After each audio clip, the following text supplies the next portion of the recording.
Assalamualaikum warahmatullahi wabarakatuh. Alhamdulillah, alhamdulillah, wassalatu wassalamu ala rasulillah wa ala alihi wa azwajihi wa ashabihi wa mawalah. Asyhadu an la ilaha illallah wa asyhadu anna Muhammadan abduhu wa rasuluh.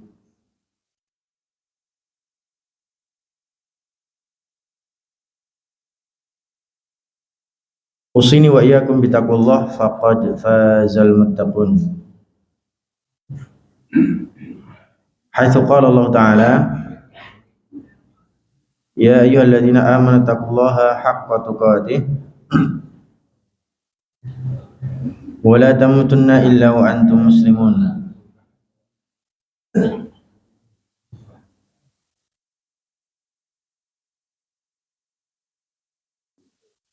Bentar, Pak.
Baik, mohon maaf.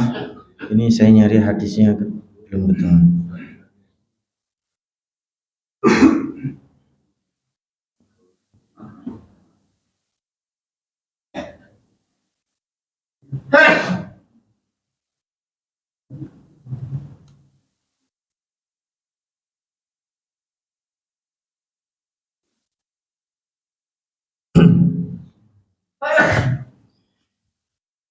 Bismillahirrahmanirrahim. Mari kita bersyukur pada Allah SWT pada kesempatan yang berbahagia ini kita bisa berkumpul di Masjid Muhajirin Solo Baru yang kita cintai ini. Dan mari juga kita syukuri atas nikmat Allah yang berupa iman Islam, yang merupakan kenikmatan paling utama di dalam diri kita di kehidupan dunia ini. Mari kita syukuri, karena insya Allah dengan cara terus mensyukuri ini Allah nanti akan berikan tambahan nikmat. La in syakartum la azidannakum wa la in kafartum inna azabi lasyadid. Kalau kita terus bersyukur, maka Allah akan berikan nikmat tambahan. Tapi kalau kita mengkufuri nikmat Allah, maka niscaya azab Allah sangat pedih. Maknanya orang tidak syukur akan dikasih azab, orang bersyukur ditambah nikmat. Dan semoga kita termasuk di dalam golongan orang-orang yang bersyukur. Allahumma amin. Yang kedua, mari kita berkirim salawat salam kepada Nabi kita, Nabi Muhammad sallallahu alaihi wasallam. Semoga kelak kita semua mendapatkan syafaat dari beliau di hari kiamat. Bapak Ibu sekalian, di dalam sebuah kitab yang berjudul Riyadhus Shalihin karangan Al-Imam Al-Hafidh Al-Faqih Abi Zakaria Muhyiddin Yahya An-Nawawi, lebih sering dikenal dengan Al-Imam An-Nawawi, Imam Nawawi. Beliau wafat al-mutawaffa sana 679 Hijriyah radhiyallahu anhu. Beliau wafat pada tahun 676 Hijriah. Semoga Allah meridainya. 676. Sekarang tahun berapa, Bu? Tahun 1447. Wow. Berarti buku ini sudah berapa tahun? Berapa? 900 tahun. Masih dibaca sama kita. Bukunya sebenarnya Masya Allah, isinya adalah bab-bab di dalam Islam. Ya, bab-bab ada 372 bab. Bagus sekali. Isinya hadis-hadis. Jadi isinya cuma hadis-hadis. Nanti saya akan coba kasihkan contoh satu pembahasan di sini nanti. Contoh ya, babul yakin wa tawakkul. Hadis yang dikumpulkan khusus tentang bab yakin dan tawakal. Hadis-hadis dikumpulkan semua, seret. Toktil. Tapi sebelum hadis itu ditulis sama beliau ditampilkan ayat-ayat yang berkaitan dengan tawakal, dengan yakin. Sudah banyak diterjemahkan, mungkin di masjid ini ada Riyadhus Shalihin. Mungkin di masjid ini ada ya. Cuman nanti kalau kita membaca terjemahannya tok banyak bingung. Kenapa? Karena di dalam hadis tersebut banyak sekali kalimat-kalimat yang membutuhkan penjelasan para ulama. Mau contohnya, Pak? Contoh, nanti akan saya terangkan di sini. An Abi Hurairah, ini sama-sama bab tawakal. Nanti saya akan terangkan ini. Saya hanya akan sedang mencontohkan bahwa kita sebatas membaca hadis dan terjemahannya secara letterlek, maka kemungkinan besar akan banyak bingung. Masih akan banyak bingung, maka butuh keterangan. Gitu ya. An Abi Hurairah radhiyallahu anhu, dari Abu Hurairah semoga Allah meridainya.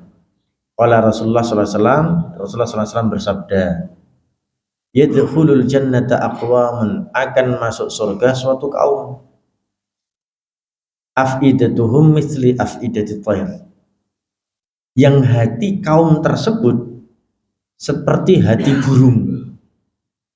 Seperti hati burung. Maksudnya pripun? Atine jenengan kayak apa, Bu? Pak. Aneh ya, saya Bu ke sana, Pak ke sana, itu juga ya. Aneh ya, padahal sana Bapak, sana Ibu. Apa maksudnya Bapak Ibu sekalian? Lalu, wah kira udah sahur ya mesti. Bingung Pak ya? Hadis itu terjemahan letterleknya begitu.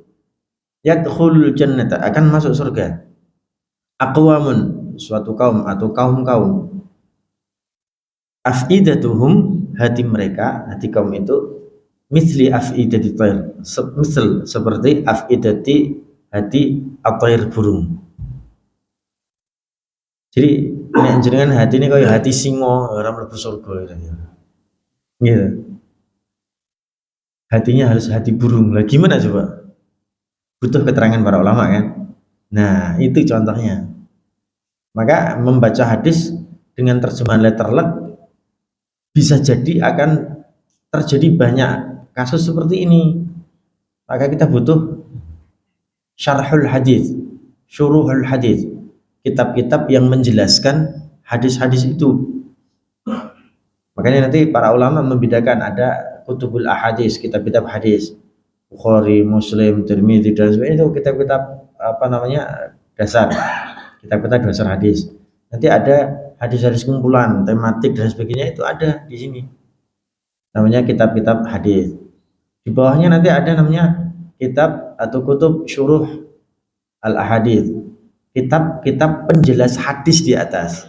Nah, kitab-kitab penjelas hadis di atas. Untuk apa menjelaskan hadis? Hadisnya bukan cuma sebatas menjelaskan makna dari isi hadis atau matan hadis. Tapi hadis itu, kitab syuruh hadis juga terkadang di situ menjelaskan sanadnya. Ini sanadnya benar enggak? Sanadnya sahih atau tidak? Sanadnya dhaif atau tidak gitu. Nah, ini kita sedang membaca kitab Riyadhus Shalihin yang isinya kumpulan-kumpulan hadis Ternyata Masya Allah,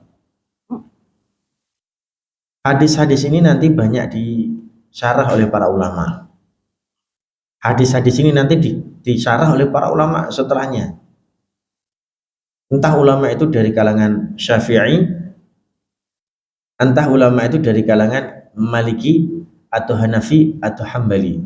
Nah, jadi ulama imam empat madhab itu mensyarah hadis-hadis ini, itu mensyarah hadis-hadis ini, tidak ada masalah.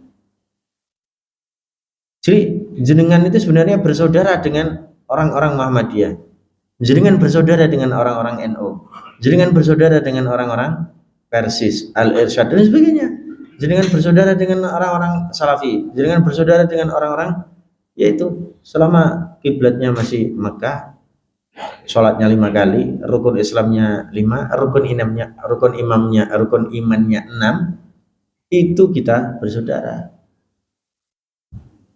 Oh, kurang gue kunut, kamu bukan golonganku, gue kunut bid'ah, orang ono, cowok no, bro, kita bersaudara. Nah, maksud saya gitu. Jadi podo kita masalah syarah penjelasannya agak berbeda, ada masalah. Oh ya, kitab hadisnya sama, Sahih Bukhari, Muslim, Tirmidzi, kan gitu.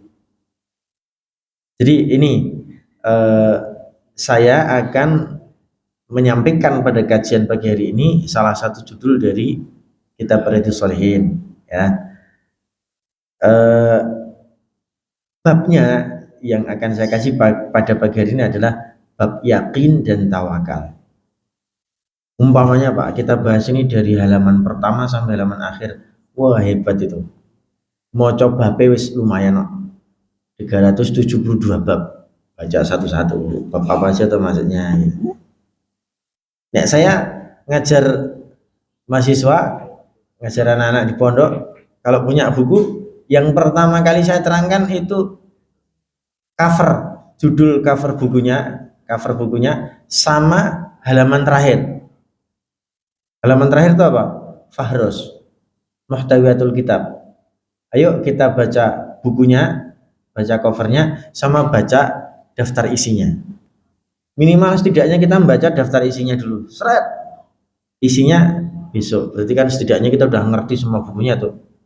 Udah pernah baca buku ini? Sudah. Matron, saya mulai. Jadi gitu. Ini alhamdulillah sudah hatam saya. Baca judulnya. Nah, gitu kan. Lumayan toh. Alhamdulillah udah hatam baca kitab Bulughul Maram. Ini juga Bulughul Maram sama kayak gini nih, cuman Bulughul Maram lebih ke Adillatul Ahkam ya. Hadis-hadis yang isinya tentang hukum, tentang fikih. Nah, yang seperti itu saya juga alhamdulillah sudah selesai membaca. Baca apa nyata judulnya? Nah, lumayan ya kan. Lumayan bukunya judulnya ngantek 1000, ya kan. Ini judulnya ngantek 370. Daripada nggak tahu baca ya kan. Lumayan gitu. Jadi kalau kita membaca buku ini sampai akhir berurutan, masya Allah luar biasa. Cuman kadang ustadz orang sabar, pengen ndang nerangke kabeh. Nah, gitu kan. Ini waktunya ra cukup juga kadang. Maka insya Allah sesekali saya akan ambil dari kitab ini, sesekali saya akan ambil dari kitab Bulughul Maram yang berkaitan dengan fikih. Sekali saya akan ambil dari kitab Syurul Hadis, sekali saya akan ambil dari kitab-kitab yang sifatnya lebih tematik, Tazkiyatun Nafas atau apa gitu, insya Allah. Walaupun kitab-kitab Tazkiyatun Nafas ngambilnya juga hadis-hadis ini, ngambilnya dari hadis-hadis yang ada di dalam buku ini. Ya kan, di situ ada keterangan para ulama yang lebih detail. Baik, bismillahirrahmanirrahim. Bab yakin dan tawakal. Siapa tahu di antara kita yang tidak yakin dan tidak tawakal? Jangankan kita orang mukmin muslim, orang kafir pun, bukan orang kafir ding. Nah, kafir kan masih beriman tapi kafir ya. Jangankan orang kafir, orang ateis pun secara manusiawi dia akan dia akan mengeluarkan kondisi tawakal dan kondisi keyakinannya. Gitu. Fa idza raqibu fil fulki da'allaha mukhlishina lahuddin. Kalau mereka itu mukhlisin, ya kan? Kalau mereka tuh berada dalam sebuah kapal yang terombang-ambing, serat itu ombaknya gede di tengah lautan yang begitu luas, kena badai, ombak besar, kapal harus mati malahan kan? Kapal harus dalam kondisi jangan bergerak dulu, anteng saya kapalnya, diombang-ambing lagi. Apa yang terjadi pada diri mereka? Ini orang Muslim jelas ya Allah, ya Allah, ya Allah jelas karena dia mukmin Muslim. Orang kafir yang biasanya melanggar perintah Allah, ya kan? Ujuk-ujuk jadi wong ya Allah, nah gitu. Jangankan sing kafir, sing ateis yang katanya nggak mau meyakini adanya Tuhan, ketika mereka berada pada posisi itu, mereka nyari-nyari kepada siapa saya akan mengeluh, kepada siapa saya akan bertawakal ini. Nah, itu. Ini sudah, jadi yakin tawakal itu sebenarnya kebutuhan manusiawi, kebutuhan manusia yang ada di sini nih. Maka diatur dalam Al-Quran, maka diatur di dalam Islam, bagaimana bertawakal dengan benar, bagaimana yakin dengan benar. Itu Anda yakin Pak bahwa dunia ini luas sekali, walaupun kita nggak ngerti dunia ini ada berapa sih, bumi ini ada berapa, mosok urip ning awak dhewe tok sak donya tok, nah gitu kan, bertanya-tanya, masa ada malaikat sih, di mana sih malaikat, masa ada jin sih, nah gitu kan, kita bertanya-tanya, walaupun kadang kita nggak bisa membuktikan. Apa yang terjadi selanjutnya? Oh, ada Quran, ada Sunnah yang kemudian menata keyakinan kita. Nah, gitu. Maka Quran Sunnah menata di dalam diri kita, menata hal-hal yang ada dalam diri kita yang muncul berupa keyakinan dan ketawakalan. Itu dicatat. Gitu. Pernah nggak Bapak Ibu sekalian tawakal kepada selain Allah? Pernah nggak? Tawakal itu apa? Tawakal itu apa? Berserah. Pernah nggak Bapak Ibu berserah atau pasrah kepada selain Allah? Ayo. Pernah apa dereng? Nanti nih tak tunjukin, oh iya ding pernah lah ngono. Pernah apa dereng Pak? Pernah. Karena memang kebutuhan manusiawi. Contoh, saya mau taklim, ya kan? Naik motor, ngebut, wah, jebule, bannya kena, mbuh blebes gitu aja deh. Gembos, waduh masya Allah, ini gimana nih? Udah mau taklim, gitu kan? Alhamdulillah di depan ada tukang tambal ban. Pak tolong di Pak Ustadz siap. Kenapa tuh Pak Ustadz? Enggak tahu nih tiba-tiba melepas. Ngebes apa gimana bahasanya nggak ngerti. Hilang itu udaranya itu. Dipompa sama dia nggak bisa. Dipompa keluar lagi. Dipompa keluar lagi. Ini kenapa nih? Ternyata setelah dicek bannya kaku. Padahal bannya ban tubles. Waduh Pak Ustadz, niki kalau mau segera nggak bisa soalnya saya nggak punya ban ganti, saya kan cuma tambal ban. Lah bannya kenapa? Ini bannya bannya keras, jadi nggak bisa nyokot, jadi keluar gitu aja, dikasih angin keluar lagi, kasih angin keluar lagi. Solusi ini pripun? Pak Ustadz, ini saya cuma punya ban bekas tapi sudah tak tambal, nanti bisanya sementara pakai ban dalam. Sudah apa silakan, aku suka taklim. Nah gitu kan, akhirnya apa, pasrah kan, pasrah sama siapa? Pasrah sama tukang tambal ban. Pasrah sama tukang tambal ban. Setelah dipasang ban dalamnya, seret, bisa. Pak berapa harganya? Iya Pak Ustadz, ini aja, kagem jenengan uang bannya ban jangan. Ini berapa? Ya karena dia nggak nyebut, tak tinggal duit deh, pergi saya mau taklim, cepet sudah terlambat ini gitu kan, terlambat, bahkan sampai sana udah dalam kondisi rakaat ketiga sholat maghrib gitu. Pernah kita kan seperti itu. Tapi di dalam ayat Allah SWT mengatakan wa tawakkal 'alal hayyil ladzi la yamut, Kalau kamu mau tawakal, bertawakallah kepada zat yang maha hidup yang tidak akan pernah mati. Surat Al-Furqan ayat 58. Al-Furqan 58. Dalam ayat yang lain, wa 'alallahi falyatawakkalul mu'minun. Kalau Anda mau bertawakal wahai orang-orang mukmin, tawakalnya hanya kepada Allah. Surat Ibrahim ayat 11. Banyak sekali ayat-ayat yang menunjukkan kita harus bertawakal kepada Allah. Tapi nyatanya tadi kejadiannya kita kepada manusia. Terus gimana ini kita? Penjelasannya gimana? Kalau memang ya orang mukmin itu tawakalnya hanya kepada Allah SWT. Tawakal secara mutlak, secara mendasar, ujungnya hanya kepada Allah SWT. Tapi bagaimana dengan kasus kita yang tadi bannya bocor, kemudian pasrah karo si tukang tambal ban? Toh kita nggak bisa dandan itu. Ahli tambal bannya ya dia, kita pasrah sama dia.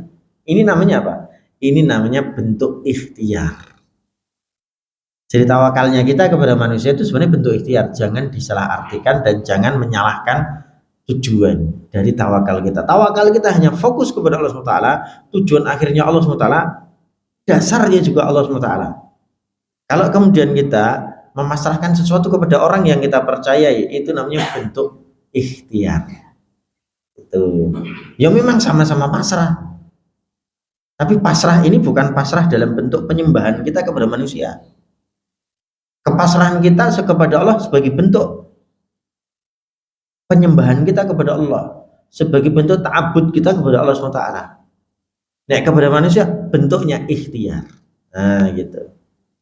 Masya Allah. Nah, ini contoh-contoh ayat yang dikumpulkan oleh Al-Imam An-Nawawi yang menunjukkan bahwasanya tawakal itu diatur di dalam Al-Quran. Tawakal itu diatur juga di dalam As-Sunnah.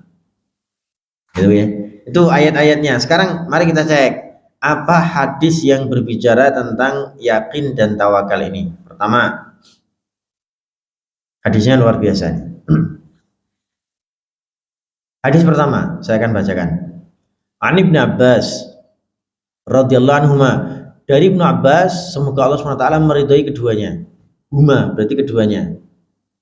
Ibnu Abbas dan Abbas. Ibnu Abbas itu siapa? Abdullah bin Abbas namanya.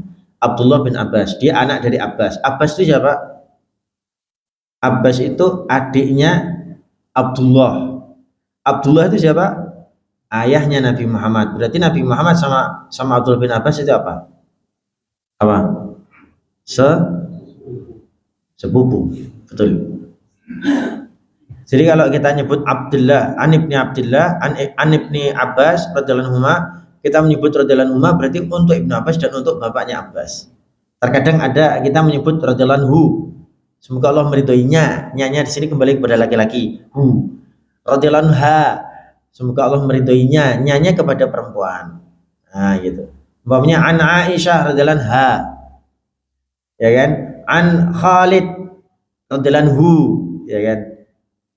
An siapa lagi? An siapa lagi umpamanya? Yang laki-laki ya hu radhiyallahu anhu.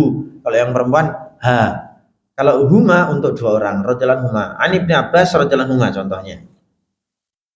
Ya, An Ibnu Abbas radhiyallahu anhuma qala hasbunallahu wa ni'mal wakil. Ibnu Abbas berkata, hasbunallahu wa ni'mal wakil. Hasbuna cukup bagi kami, hasbu cukup nah kami, hasbuna cukup bagi kami. Allah cukup bagi kami Allah. Wa ni'mal wakil, wa ni'ma wa dan ni'ma seutama-utama, senikmat-nikmat al wakil, zat yang kita sandari. Cukup Allah bagi kami, cukup bagi kami Allah, zat yang paling utama, yang layak untuk disandari. Hasbunallah wa ni'mal wakil. Kita sering ucap itu kan? Subhanallah, Bapak Ibu sekalian. Kalau Bapak Ibu sekalian mengerti kalimat ini, Bapak Ibu mungkin gak akan pernah melepaskan kalimat ini di dalam kehidupan sehari-hari kita. Hasbunallah wa ni'mal wakil. Hasbunallah wa ni'mal wakil. Masya Allah. Mari kita cek apa hadisnya.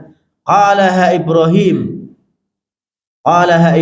alaihi salatu wassalam hina ulqiya finnar. Kalimat ini adalah kalimat pamungkas, kalimat tawakal pamungkas yang dipakai, yang diucapkan oleh Nabi Ibrahim alaihi salatu wassalam ketika Nabi Ibrahim dilemparkan ke api yang begitu besar. Tuh, yang pertama. Wa qalaha Muhammadun sallallahu alaihi wasallam hina qalu innan nasa qad jama'u lakum fahsyahum fazadahum imana. Wa qalu hasbunallahu wa ni'mal wakil. Hasbunallahu wa ni'mal wakil adalah kalimat yang juga diucapkan oleh siapa? Nabi Allah Muhammad sallallahu alaihi wasallam. Kapan? Kapan Nabi sallallahu alaihi wasallam mengucapkan kalimat itu? Hina qalu, ketika orang-orang munafik berkata, innan nasa qad jama'u lakum, seluruh manusia, seluruh orang kafir, Yahudi, Nasrani, kafir kabilah ini, kafir kabilah itu kumpul semua ngepung Madinah. Kata orang-orang munafik. Ya kan? Orang-orang munafik berkata, manusia-manusia sudah pada kumpul tuh mau nyerang kalian. Fahsyahum, takutlah kepada mereka, nyerah aja kalian. Dulu musuh banyak sekali. Ini sih ngomong orang munafik kepada Nabi Muhammad. Fazadahum imana. Tapi ingat, kalimat yang diucapkan oleh orang munafik ini dan kondisi yang terjadi di tengah-tengah mereka hanya akan menambah iman, pada diri Nabi Muhammad SAW dan pada diri para sahabat.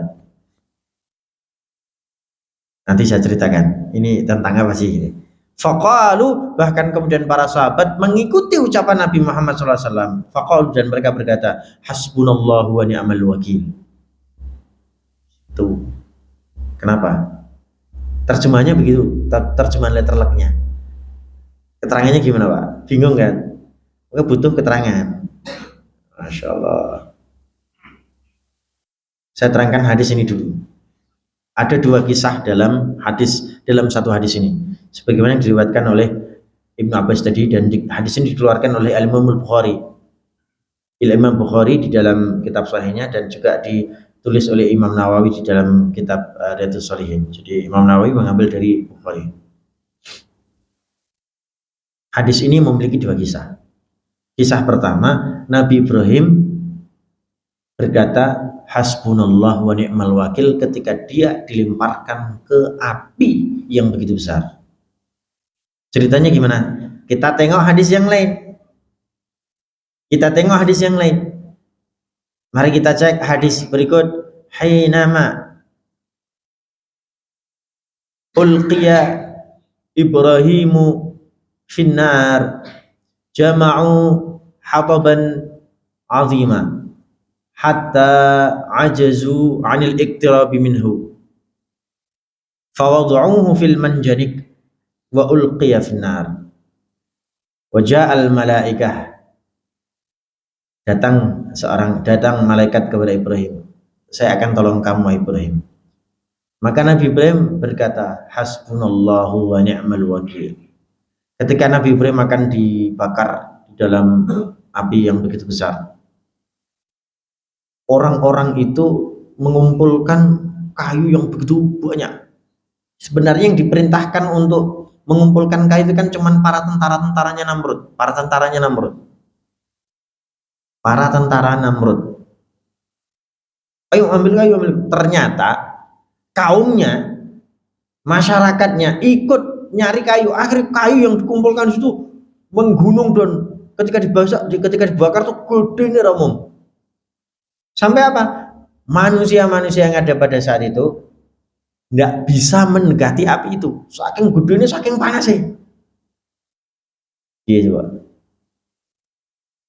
Saking gedenya, saking panas. Lah wong-wong doji kok kayu bakar lah.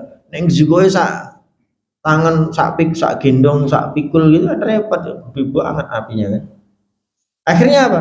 Mereka menali itu apa? Mereka mengikat Nabi Ibrahim dalam sebuah manjanik.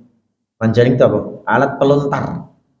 Alat pelontar batu nek dulu ya, karena mereka perang pakai manjanik. Nabi Ibrahim diletakkan di manjanik, kemudian dilemparkan ke api itu.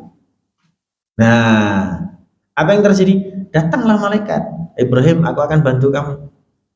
Gak sempat jawab kan Nabi Ibrahim, kalimat yang dia punya satu, hasbunallah wa ni'mal wakil.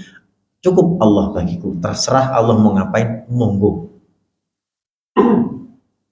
Hasbunallah wa ni'mal wakil, Allah adalah zat yang paling tepat untuk disandari. Saat kondisi itu, kalau umpamanya kita bandingkan ya, Nabi Ibrahim ini mau dibantu malaikat kan, tak bantu kamu gitu. Tidak sempat menjawab kalimat yang terucap hasbunallah wa ni'mal wakil. Seakan-akan bantuan malaikat itu tersingkirkan gitu. Iya kan? Kalimat itu muncul hasbunallah wa ni'mal wakil. Allah lah biar terserah Allah mau ngapa. Apa yang terjadi kemudian? Qulna ya naru kuni bardan wa salaman ala Ibrahim. Kami berkata, Allah SWT berkata, ya nar, wahai api, kuni jadilah kamu wahai api, bardan yang dingin, wasalaman dan yang menyelamatkan untuk Ibrahim. Dingin dia, tidak membakar dia api itu. Padahal segede gunung itu, ya, segede besar sekali gitu loh saya itu. Sampai orang-orang takut untuk mendekati api itu karena saking besarnya dan panasnya. Nabi Ibrahim selamat. Mungkin nggak ini terjadi pada kita? Tapi kan kita bukan nabi, justru karena kita bukan nabi, ucapan kita dengan kalimat hasbunallah wa ni'mal wakil semakin diperbanyak dalam kondisi apapun, gitu. Ya Allah, aku orang di duit tenan ki lho kayak tukang mindringi wis teko. Nah, tukang mindring zaman biyen ya, Pak. Saiki enek mindring ya. Gak enek. Biyen tukang mindring, tahu mindring, Pak ya? Apa ya? Bahasa sekarang apa ya? Enak ya. Tukang mindringnya teko ya Allah orang di duit. Hasbunallah, semoga gak dimarahi kan gitu. Ternyata Allah kasih keajaiban buat kita yang mungkin pikiran kita juga gak nyampe. Ternyata malah tukang mindringnya senyum-senyum. Nggih pun Bu, nek mboten nenten artone binjing mawon. Lah, ya kan? Senang kita kan? Gitu. Banyak kejadian yang sebenarnya ketika kita ucapkan hasbunallah wa ni'mal wakil menunjukkan keajaiban yang begitu luar biasa. Itu banyak Pak kondisi-kondisi itu. Masya Allah, luar biasa. Nah, itu kisah pertama ya. Kisah kedua dalam hadis ini ketika Nabi SAW berkata hasbunallah wa ni'mal wakil. Maknanya gimana? Jadi gini, Nabi itu dan para sahabatnya perang Uhud. Perang Uhud. Siapa yang kalah dalam perang Uhud ini? Nabi dan sahabatnya kan? Disebut kalah karena banyak dari kalangan sahabat yang terluka, banyak dari kalangan sahabat Nabi yang wafat syahid saat itu, dan Nabi sendiri pun terluka.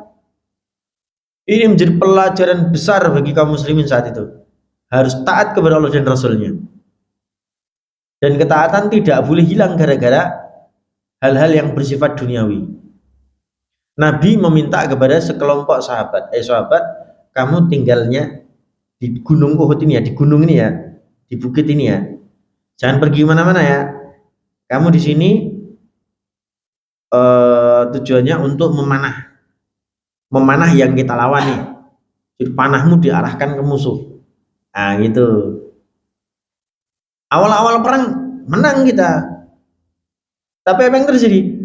Musuh ini orang-orang kafir saat itu dipimpin sama namanya Khalid bin Walid. Saat itu masih kafir. Ternyata Khalid bin Walid ini adalah seorang panglima, seorang pemuda yang cerdas sekali. Dia ngerti kalau di atas bukit itu ada sekelompok pemanah. Wih, gitu kan. Akhirnya Khalid bin Walid meminta orang-orang yang berada di situ tinggalkan aja barang-barang kita. Ditinggalkan tuh barang-barang tuh.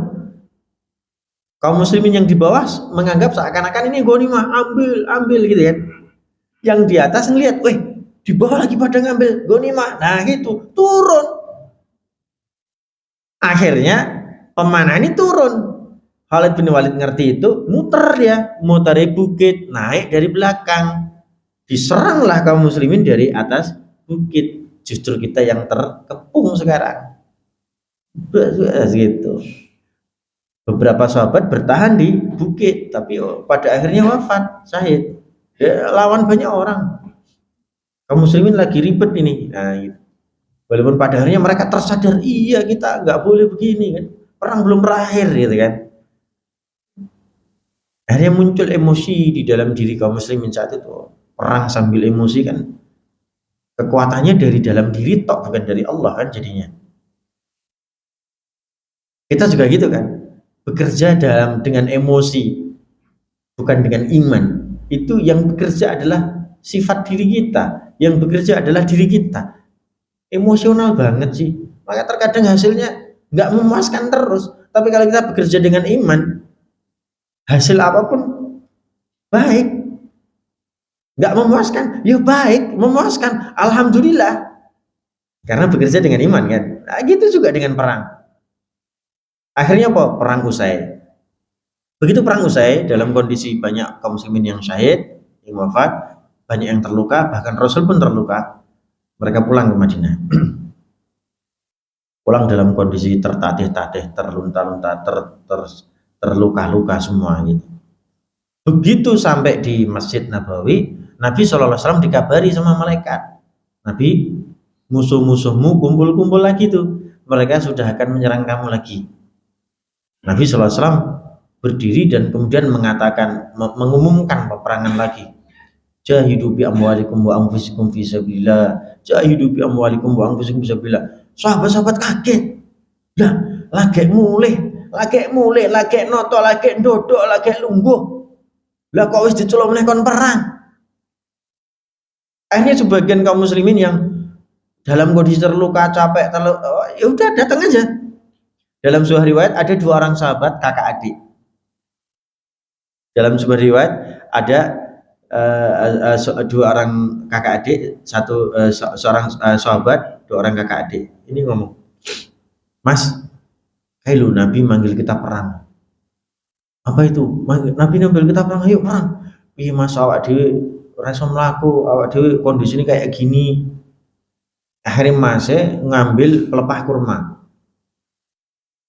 Yaudah, gue apa Mas pelepah kurma nih?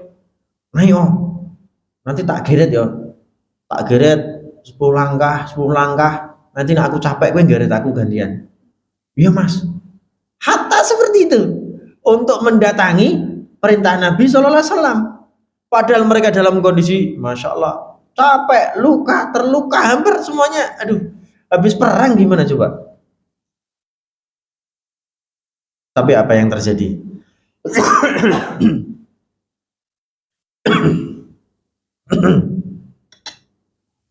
Sebentar.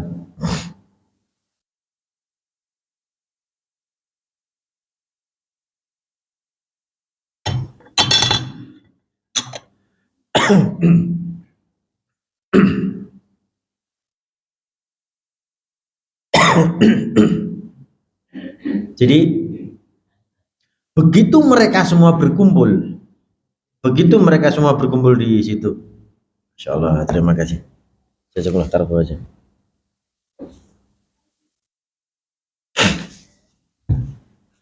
Begitu mereka semua berkumpul di Masjid Nabawi, sudah ini tinggal segini nih yang siap berkumpul nih gitu. Tinggal segini nih yang siap berkumpul untuk perang gitu. Apa yang terjadi? Orang munafik datang. Mereka berkata sebagaimana ayat tadi yang kita bacakan dalam hadis ini, innan nasa qad jama'u lakum fakhshawhum. Sebelum munafik ngerti kalau orang-orang kafir bakal datang, Rasul sudah tahu dari malaikat. Nggak dikasih tahu munafik pun nggak masalah. Rasul punya malaikat itu kan, malaikat datang kepada Nabi untuk menyampaikan musuh-musuh Allah kumpul lagi nih gitu. Orang-orang munafik datang ke perkumpulan kaum muslimin saat itu di tengah-tengah Masjid Nabawi.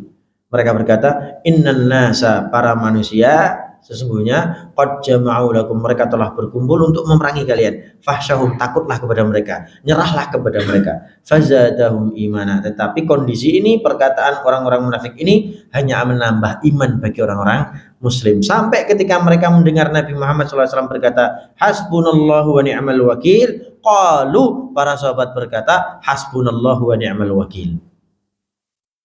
Apa yang terjadi? Menjelang malam loh itu. Menjelang malam. Sore menjelang malam. Malam harinya dirobohkan itu perkumpulan orang-orang kafir. Besok pagi ketika kita siap perang, lho kok wis doraine iki do nondi. Nah, iya. Lah iki mau sing harus diperangi. Kaum muslimin bertakbir semua, Allahu Akbar. Allahu Akbar. Mana musuh-musuh Allah ini? Enggak ada satupun tersisa di situ. Allah porak-porandakan mereka dengan angin topan. Hasbunallah wa ni'mal wakil. Iya kan? Coba, kalau saat itu kita pasrah sama keterangannya si kafir, si munafik ini, apa yang terjadi? Kita malah kalah. Iya kan? Oh iya ya, Mas, sampaikan ya, awak dhewe iki lagi doloro, perangi sesuk wae. Orang ngono juga. Iya kan? Tapi yang berkata saat itu para kaum muslimin saat itu dan juga Rasulullah SAW saat itu mengajari mereka dengan perkataan yang sungguh indah. Hasbunallah wa ni'mal wakil. Ini menunjukkan apa? Menunjukkan kalau ketawakalan itu dalam kehidupan kita penting sekali. Siapa yang nggak pernah tawakal? Waduh, mukmin nggak sih orang ini? Ya gitu. Masa kita nggak pernah tawakal pada Allah? Pernah ya Pak ya? Pernah ya? Wah, apalagi ibu-ibu ini. Ini pasti zamannya anak-anak Arab dong bayar kuliah, UKT, bayar SPP, sesuk Ustadz itu teko, Ustadz, Bu ini nganu mau bayar gini, soalnya sudah sekian di SMS ya Ustadz, Pak Ustadz Panani, ini SPP anaknya kurang 2 bulan, besok sudah mau liburan, di SMS aku ya Allah kurang 2 bulan, ya memang nggak punya duit tenan, terus gimana ya, mau gimana nih, Bismillah, Insya Allah pasti datang, ya datang tenanan sih, ya cuman ceritanya susah dicerna ya kan, susah dicerna pakai logika. Tapi kadang kita mengalami itu gitu loh. Kadang mengalami itu, ini masya Allah. Karena apa? Tawakal. Maka Bapak Ibu sekalian, tawakal itu kalau dalam kajian Islam dampaknya dua. Tawakal itu dampaknya dua. Satu, orang yang tawakal itu bahagia. Wis, satu, orang tawakal itu yang pertama dampaknya bahagia. Kenapa bahagia? Wis kadung pasrah kepada Allah. Ternyata Allah Subhanahu wa taala mengiyakan apa yang kita inginkan dalam ketawakalan kita. Wis terserah panjenengan ya Allah, aku iki nanti ditenan. Nek iso yo aku ndek duit gue bayar, nek ra iso ya Allah, sing tak utangi iki atine sabar. Apa yang terjadi? Begitu si penagih hutang datang, pripun Pak Ustadz? Sudah ada uangnya belum untuk membayar SPP? Wah dereng. Wes nggak apa-apa Ustadz. Sementara biar seperti ini dulu. Besok kalau ada uang, seneng kan kita? Seneng. Itu dampak pertama. Dampak kedua, orang tawakal itu kalau tidak bahagia, dia pasti nerima. Nerimo Pak. Kenapa? Seandainya yang dia tawakali, sesuatu yang dia tawakalkan kepada Allah SWT kok tidak sesuai yang dia inginkan, wes kadung tawakal ngapain disesali? Pasti terima kan? Pasti. Ya Allah niki paling-paling alah kok aku diseneni karo sing utang iki, sing diutangi iki. Ndi itu teh. Diseneni. Ning lak wis kadung tawakal kepada Allah SWT. Sudah tawakal dia kepada Allah. Yo diseneni tok. Ra apa tau pada akhirnya. Ya nerima juga toh. Kamu loh sudah utang, udah janji itu amanat tuh harus ditepati kok, kamu kayak gini tuh gimana? Nah, paling dimarahi. Kita minta maaf, saya minta maaf. Insya Allah besok lagi. Paling itu toh yang keluar kan? Orang ngantai juga celurit maksudnya gitu loh. Enggak kan? Apa yang terjadi? Ya sudah, nerimo. Wong memang kita salah. Memang kita salah. Gitu. Ini Masya Allah. Maka tawakal itu wajib Pak dalam diri seorang muslim. Bukan cuma sebagai wajib, bukan cuma sebagai sebuah kewajiban kita kepada Allah SWT. Sebenarnya sebelum ada kewajiban tawakal ini merupakan bagian dari unsur manusiawi. Gitu. Udah sisa aja ini sudah diwajibkan sama Allah, tawakal kepada Allah. Terakhir, hadis yang akan saya terangkan, hadis yang berkaitan dengan hati burung tadi. Ternyata hadis ini berkaitan dengan tawakal. Yadkhulul jannata aqwamun, kali ini hadis dari Abu Hurairah. Yadkhulul jannata aqwamun qulubuhum misli afidatil tayr.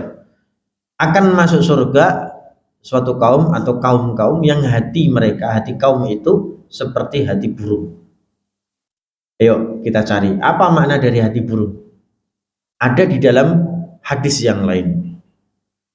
Kata Rasulullah SAW, lau tatawakkaluna 'ala Allahi haqqa tawakkulih la razaqakumullahu kama yarzuqu at-tayra. Ya kan? Taghdu himasan wa taruhu bitanan. Nah, itu kalimatnya itu. Seandainya engkau bertawakal kepada Allah, lau tatawakkaluna 'ala Allahi haqqa tawakkuli, seandainya engkau bertawakal kepada Allah dengan sebenar-benar takwa, sebenar-benar tawakal, la razaqakumullah, sungguh Allah akan memberikan rezeki kepada kalian, kama yarzuqut thair, sebagaimana Allah SWT akan memberikan rezeki kepada burung. Apa yang dilakukan burung? Burung itu lapar. Dari dalam sangkarnya dia lapar. Taghdu khimason, dia pergi cari makan dalam kondisi lapar. Taruh, dia pulang bitanan, perutnya penuh. Keluar, lapar, cari makan, balik ke sarang, perut kenyang. Selesai ibadah. Apa kata kunci dari burung pergi lapar cari makan, burung pulang perut kenyang, rambung turuneng sarang. Wis, raneko-neko. Apa kata kuncinya? Kata kuncinya, pegang kalimat saya Pak. Burung di dalam sarangnya punya kulkas nggak Pak? Punya kulkas nggak? Halo? Nggak punya kulkas. Kenapa nggak punya kulkas? Emang ada kulkas burung ya? Gak enak juga kan? Kita punya kulkas Pak? Berapa pintu? Minimal 2 pintu. Kulkas bawah, kulkas atas. Atas freezer kan? Kemarin kita udah nyembelih kambing toh? Dagingnya kita simpan, masukkan freezer, jadi es, betul nggak? Sampai Idul Adha ke depan masih ada nggak? Nah, kok sama dengan saya? Sama ya Pak ya? Ya Allah, masa kita nggak bisa tawakal seperti burung sih? Padahal kita punya simpanan lebih banyak daripada burung. Iya enggak? Bukan cuman kulkas, kita punya ATM. ATM-nya 5 Pak. BSI, BSN, pokoknya yang syariah-syariah tak sebut. Ya kan, BMI ya, Bank Muamalat. Ya. Kita punya 5 ATM, isinya raketong orang belehu kan, lumayan ya. Tapi kan ATM oke, lumayan, gue simpenan. Loh, masa kita nggak bisa tawakal kepada Allah lebih daripada burung? Yang burung nggak punya kulkas, nggak punya ATM, lapar pergi gitu aja cari makan, begitu kenyang pulang dia tidur, selesai ibadah kepada Allah rampung. Kenapa kita tidak seperti burung yang tawakalnya tuh luar biasa? Masalah hari esok makannya seperti apa gak peduli, yang penting sesok lapar aku pergi cari makan, pulang selesai dalam kondisi kenyang. Awak dewe Pak, tabungan wis akeh berjuta-juta, tabungan kurang sithik, ih tabungannya kurangi piye dadak golek meneh lah. Tabungan kurang sithik kok dadak golek meneh. Lucu kan? Untuk apa nyari tabungan lagi? Belum tabungan sudah ada. Tuh. Orang yang paling bahagia di dunia adalah ketika orang itu pada hari ini dia makan, dia tidak peduli besok mau makan apa, dia sudah bersyukur dengan makan hari ini. Tuh. Masya Allah. Nah ini apa tadi? Hatinya hati burung. Begitu Bapak Ibu sekalian. Cukup ya? Terus dibal-bal lagi. Kalau alarm ini, masalah saya ngaji juga di tempat yang lain jam 6 ini. Terima kasih banyak atas perhatian Bapak Ibu semuanya. Minggu depan, bulan depan kita akan kaji lagi hadis-hadis seperti ini dan semoga semakin menguatkan iman kita kepada Allah SWT. Allahumma amin. Subhanakallahumma bihamdika asyhadu an la ilaha illa anta astaghfiruka wa atubu ilaik. Assalamualaikum warahmatullahi wabarakatuh.